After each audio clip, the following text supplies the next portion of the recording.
हर्ष पराशर जी, पुष्कर राज। राधे राधे गुरु।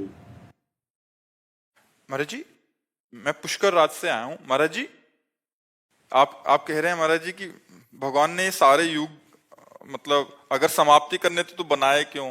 खेल खेल क्यों रचा ऐसा? मतलब अगर भगवान ने क्यों रचा, ये नहीं, ये प्रश्न नहीं किया जा सकता। इसका उत्तर भगवान देंगे।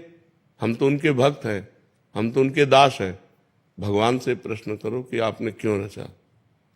गुरु जी, जब मृत्यु ही मतलब सब कुछ अंत करना है भगवान को, अंत नहीं कर, किसी का अंत नहीं है। खेल है, परिवर्तन है।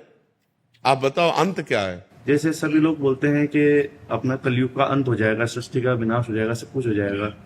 हमारी बात सुनो, 3 लीलाएं हैं भगवान की, वो हर क्षण होती रहती है। ये सेकंड है, इस सेकंड में लाखों लोग पैदा हो गए, लाखों लोग मर गए, लाखों लोग आनंदित हैं, लाखों लोग दुखी हैं। पूरी सृष्टि में भगवान ने 3 लीलाएं की। ब्रह्मा रूप से सृजन करना, विष्णु रूप से पालन करना और शिव रूप से संहार करना। वही भगवान ब्रह्मा है, वही भगवान हरि है, वही भगवान हर है, कोई अंतर तो नहीं। और वही चराचर जीव बने हुए हैं, कोई और थोड़ी है। वो अपने आप से अपने आप का सृजन करते हैं, अपने आप से अपने आप का पालन करते हैं और अपने आप से अपने आप का संहार कर देते हैं। आपको इसलिए प्रश्न उठा कि आप देहाभिमानी जीव हो। आप इस समय देह भाव से बोल रहे हो, देह भाव से बोल रहे हो, क्योंकि देह भाव ही है। अभी परमात्मा भाव में तो आए नहीं हो, इसलिए आपको बड़ा भयावह लग रहा है। भगवान ने ऐसा किया क्यों, भगवान ने ऐसा रचा ही क्यों? जब विनाश ही करना था तो रचना क्यों था? नहीं, उनका खेल है। जैसे बच्चे जो है ना घरौंदा बनाते हैं, बिगाड़ देते हैं, उनसे पूछो क्यों, ऐसा क्यों किया? उनका खेल है, उनके पास क्यों का उत्तर थोड़ी। गांव में जैसे बैलगाड़ी जा रही तो बच्चे बैठ गए और आधा किलोमीटर दूर गए, फिर उतर के वहां से पैदल आ रहे उनसे पूछो क्यों, तो उनके पास उत्तर है क्या? खेल है उनका। ऐसे ही भगवान का एक माया में ये खेल है। एको हम बहुत श्यामा, एको हम, मैं एक बहुत रूपों में हो जाऊं। तो वही भगवान बहुत रूपों में होकर अपने आप से अपने आप का पालन करते हैं, अपने आप से अपने आप का संहार करते हैं। कोई दूसरा हो तो उनको दर्द की बात आवे, वो अपने आप में खेल रहे हैं। आग भी वही है, मृत्यु भी है, सब कुछ हरण करने वालों में मृत्यु मैं हूं। तो कोई दूसरा हो तब हो ना, अपने आप से अपने आप को खेल। जादूगर अपने आप को काटता है, अपने आप को दुनिया का दिखाता है नाना प्रकार के, उसको कोई ना आश्चर्य होता, ना कोई दुख होता, ना कोई सुख होता है। ऐसे ही भगवान को ना कोई आश्चर्य, ना कोई दुख है, ना सुख। अनंत तो ब्रह्मांड एक संकल्प में अपने आप में रच दिए, आप ही बन गए, आप ही पालन कर रहे हैं अपना, और आप ही अपना विनाश कर रहे हैं। तो उसमें परेशानी क्या है? परेशानी हमारी है जो हम आपको भूल गए हैं। आप कौन है? तो आप शरीर को लेकर के बोलेंगे मैं अमुक हूं, मेरा नाम यह है, वो नहीं है। तो इस ढांचे का परिचय दे रहे हैं आप अपना परिचय बताइए, तो आप अपने को जान पाए कि आप कौन है। जब अपने को जान पाओगे तो आप ही हैं उत्तर देने वाले, आप ही फंस गए हैं। अगर आप इससे मुक्त हो जाओ तो कहा गया ब्रह्मविद ब्रह्मवि भवति, जो ब्रह्म को जान लेता है वो ब्रह्ममय हो जाए। जानत तुम्हें हो जाए। क्यों तुम्हें हो जाए? क्योंकि वही है ही है, एको हम बहुत श्यामा, वही परमात्मा है।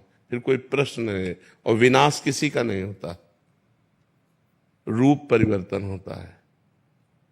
जैसे शरीर जला दिया गया तो अग्नि तत्व में, वायु तत्व वायु तत्व में, जल तत्व जल में, पृथ्वी तत्व, आकाश आकाश तत्व में। जीवात्मा अविनाशी है, वो अपने कर्मानुसार मन को लेकर दूसरे शरीर में चला गया।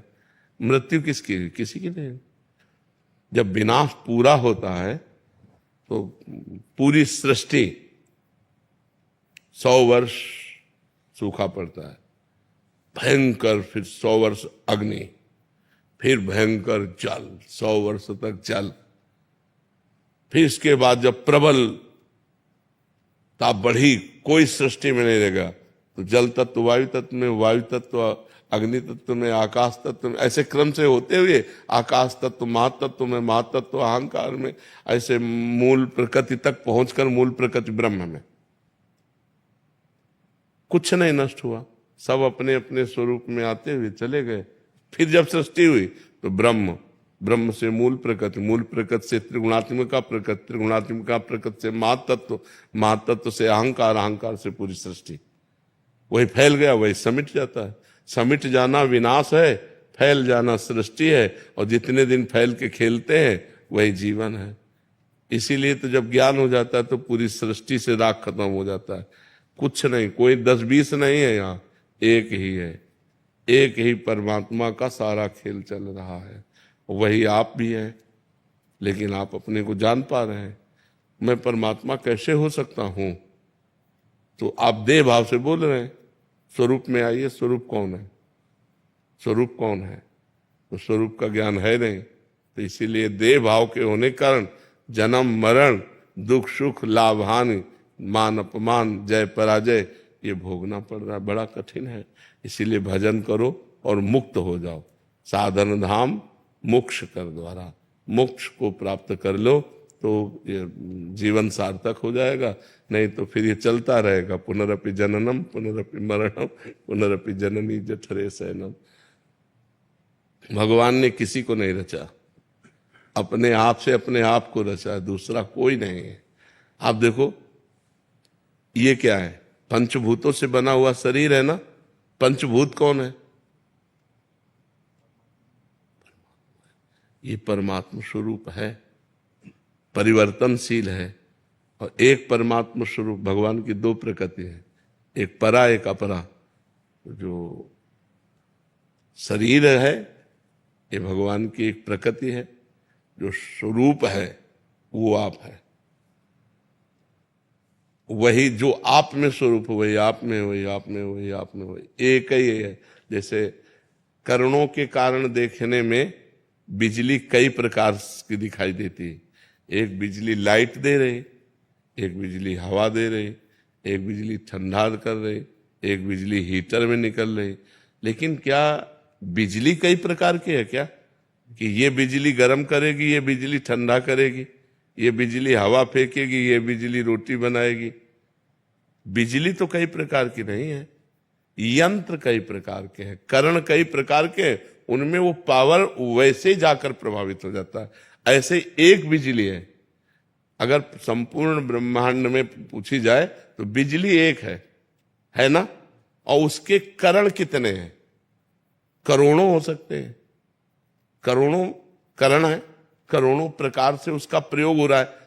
ऐसे ही ये करोड़ों अरबों करण हैं, लेकिन इसमें परमात्मा का पावर एक है। अब करण है दुष्ट स्वभाव का रचा हुआ, अब वो दुष्टता ही करेगा, तो बोले इसमें परमात्मा कैसे हो सकता है? नहीं, परमात्मा ही है। वो करण के प्रभाव से ऐसा बोल रहा है। जैसा जैसा स्वभाव, जैसी जैसी प्रकृति, तो परमात्मा तत्व तो वैसे ही जाके बर्ताव कर रहा है। तो लगता है ये परमात्मा कैसे हो सकता है? ये परमात्मा कैसे हो सकता है? नहीं, परमात्मा ही है अंदर से। वो अपने को नहीं जान रहा है और वो उसका स्वभाव है। वो कर्म के अनुसार ऐसी स्थिति को प्राप्त होकर ऐसा